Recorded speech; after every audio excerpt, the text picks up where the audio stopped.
એક પ્રાણી સંગ્રહાલયની અંદર એક ઊંટનું બચ્ચું એની માને પૂછે છે કે માં આપણે આ પીઠ ઉપર આવડી મોટી ખૂંદ કેમ હોય છે?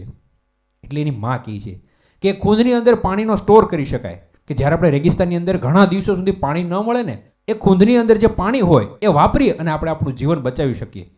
એટલે ઊંટના બચ્ચાએ કીધું કે હા, હવે એ તો મને સમજાઈ ગયું, તો મને એ સમજાવો કે આપણે જે પગના પંજા છે એમાં ગાદી કેમ હોય છે? એટલે પેલું બચ્ચું તેની માં કહે છે કે આપણે જ્યારે રેગિસ્તાનમાં ચાલતા હોઈએ ને ત્યારે રેતી ગરમ હોય અને આપણા પગ અંદર ફસાઈ ન જાય ને એટલા માટે ભગવાને આપણને પગની નીચે ગાદી આપી છે. એટલે બચ્ચાએ કીધું હા, હવે એ પણ મને સમજાઈ ગયું, પણ હવે મને એ સમજાવો કે આપણી જે આંખ છે એના ફરતા આટલા બધા વાળ કેમ હોય છે?